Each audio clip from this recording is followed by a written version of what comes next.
Zdravím všechny, kteří se chtějí něco dozvědět o hře Frostpunk. Budu hrát novou hru.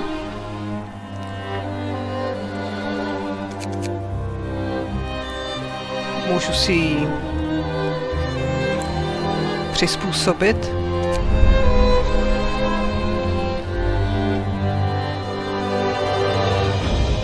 Ale já nechci.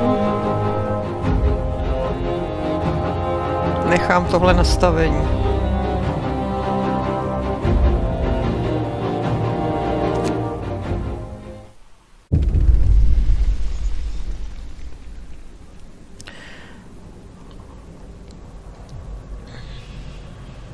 Tak, je to skupině lidí, která se vydala z Londýna na zmrzlý sever.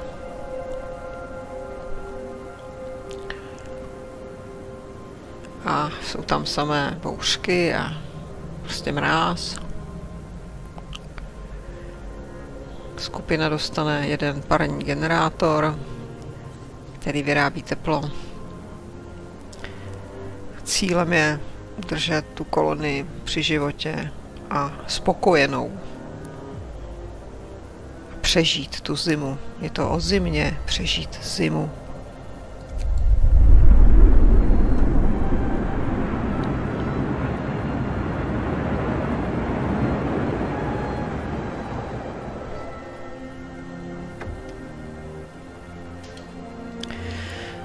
První, co je potřeba udělat, je sehnat uhlí do toho generátoru a zapnout ho. Ale než to uděláme, tak si řekneme, jak se hra ovládá.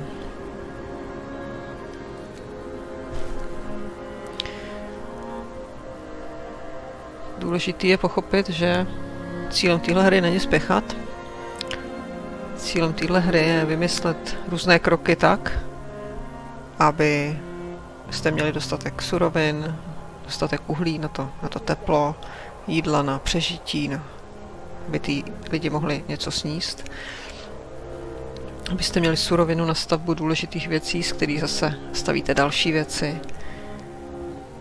A to je třeba rozmyslet a nedělat věci zbrkle. Když to popíšu velmi stručně, tak tady to veprostřed, to je ten generátor tepla, do kterého se strká uhlí a on potom topí a vyhřívá celou tu základnu, kterou ještě vůbec nemáme.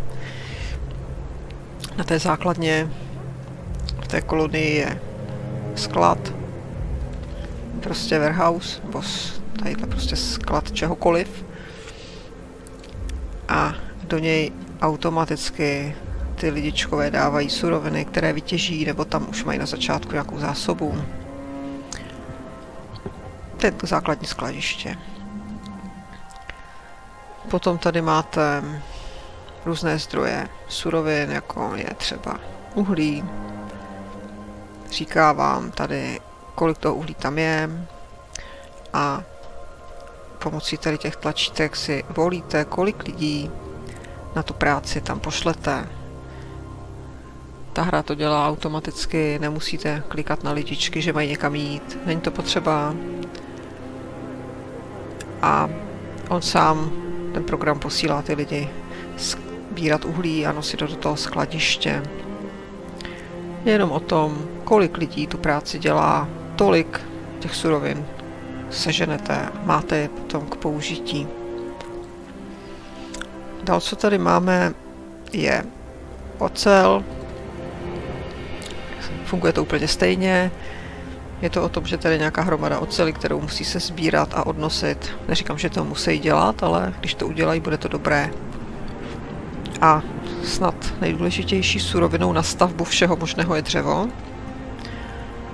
To jsou tady ty bedny. Zase vidíte, kolik stromečků ta skládka toho dřeva obsahuje, ta hromada dřeva. Zase na to vyčleníte nějaké lidi.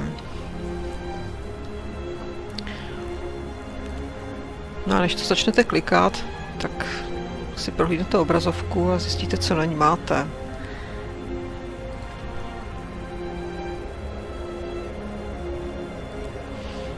Máte tady menu, kde si můžete zvolit, co s tou hrou chcete dělat. Jestli si uložíte, nahrajete novou, musíte budete něco fotit, to jsem ještě nezkoušela, nebo přenastavíte ovládání, nebo zvuk a podobně, grafiku, anebo vyskočíte. Tím resume pokračujete. Tak, důležitý jsou tady ty ukazatele dole. Za prvé, tady ten ukazatel vám říká, kolik máte lidí, kteří nemají domeček. 80 lidí bez domečku, to je blbé, protože je zima a oni budou nespokojení. Pak tady máte ukazateli spokojenosti, nespokojenosti a nějakých očekávání.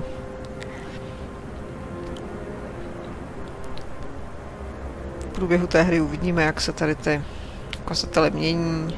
Čím víc je tady to červené, tím víc budou držkovat. A čím víc je tady to modré, tím víc jsou spokojení. Pak tady vidíme vpravo, kolik lidí máme nezaměstnaných, zná nic nedělají a kolik jich máme celkem. Máme 65 lidí, kteří mohou něco dělat a 80 máme celkem, takže je to docela dobrý.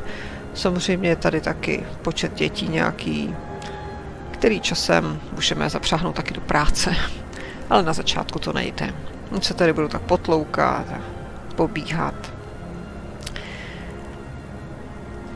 Pak tady máme tlačítka, nástavbu. Důležitý je taky stavět cesty. Není to jenom tak, že tady něco stavíte a ono to tady funguje. Ne. Všechny ty domečky musí být spojeny cestou, všechny ty provozovny a továrny musí být někde u cesty, takže tu cestu musíte stavět a potřebujete na to dřevo, hodně moc dřeva. Dřevo je hodně důležitý. Pak tady máte nějaký stany, vždycky vám to napíše, kolik materiálu na to potřebujete, 10 dřeva. Ty budovy, objekty jsou rozděleny do 5 kategorií. Objekty pro lidi, objekty kvůli zdraví, objekty na jídlo, objekty na získávání zdrojů nebo jejich uskladnění, nějaké technické věci, jako výzkumná laboratoř, dílna. Tahle ta červená tlačítka ty objekty mažou. Tím se to dá zničit, když to nám nechcete. Když jste omylem něco postavili špatně, tak to můžete s tím zlikvidovat. Hodí se to v případě, když postavíte třeba cestu někam blbě a potřebujete se jí zbavit a tím získat zpátky zdroje, tak tu cestu prostě vymažete a prkínka vám naskákají zpátky. Další, tady je taková karta, kde můžete si vybírat, kam se ta vaše kolonie bude upírat, směřovat. Jsou tam různé možnosti, a to si probereme taky postupně časem. Můžete tam dělat různé arény, nebo můžete říkat, jestli mají děti pracovat, nebo jestli dovolíte práci celých 24 hodin a tak dále. To všechno se dá tady nastavovat a podle toho pak ta kolonie spolupracuje nebo se nějak vyvíjí dál. Pak je tady přehledný graf ekonomiky. Přiznám se, že to nepoužívám, nekoukám se na to, ale občas je to užitečný si to zkontrolovat. Dále máme horní panel, taky velmi důležitý. Ten vám říká, kolik máte zdrojů ve skladu. Ne použitých, ale ve skladu. Uhlí používáte na topení generátoru, stromy, dřevo používáte na stavbu všeho možného. Ocel používáte tak jako materiál na stavbu, ale není tak důležitý ze začátku. Ze začátku stále potřebujete dřevo a na topení stále uhlí. Pak tady máme, kolik máme parních kotlů. Pak tady vidíte, kolik mrazu máme venku, to znamená, jak tam moc mrzne, teď je tam minus 20 stupňů. To je dobrá teplota. Ono to vypadá, že ne, ale je to výborná teplota, protože když přijde bouřka, je třeba minus 70 nebo minus 100. Takže to je prostě vedro.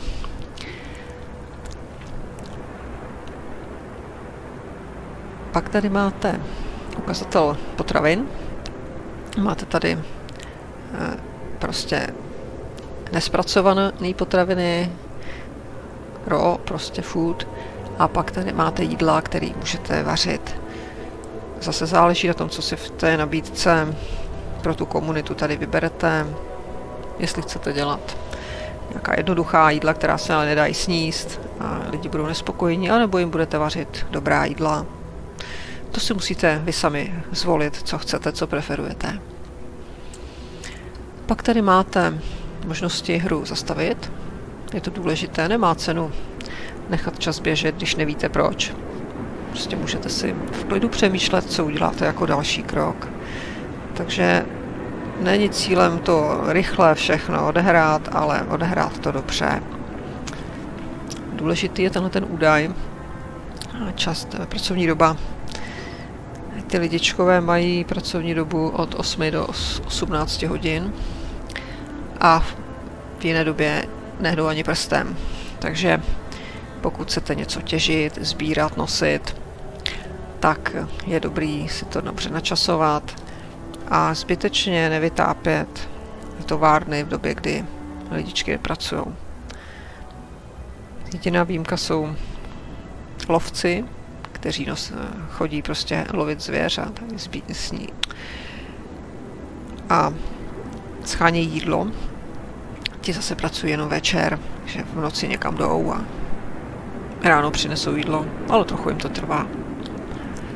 No a důležité je tady ten ukazatel dole, ty dni, kolikátý den v té hře máte. Ne, že byste hráli jeden den, ale herní čas, prostě tady máte skutečný čas té hře, teď jsme i první den a ubíhá první den. A tady vám to říká, že čtvrtý den, jakmile se otočí prostě 4 dny, tak se sníží teplota o 2 levely, o 2 úrovně a bude pěkná zima. Takže na to se musíte připravit, musíte na to mít to uhlí, aby ten generátor nevychladl, abyste vytopili ty domečky, protože to bude dost složitý. Takže dopředu už víte, co se bude dít a od toho musíte odvíjet svý myšlenky a svůj postup v té hře. Samozřejmě, pokud to chcete hrát jen tak pro pobavení, tak si tam dělejte v tom, co chcete, to je jasný. Ale dlouho vám ty lidi nevydržej. Tam pomrznou nebo budou nemocný a ta kolonie nebude fungovat, nepřežije to. Takže to je základní nastavení, nebo spíš pohled na obrazovku, co na ní vidíte. Ještě tady dole vlevo máte call, který je potřeba, abyste splnili. A pokud to splníte, tak vám to zase nabídne další kartu, co máte dělat, abyste tady tak bezhlavě netápali. Takže to je celé, co se týče obrazovky. A v dalším dílu se pustíme do základního roztopení generátoru a řekneme si, co tam všechno na ně máme za možnosti a postavíme první stany pro obyvatele. Takže díky a za chvilku pokračujeme.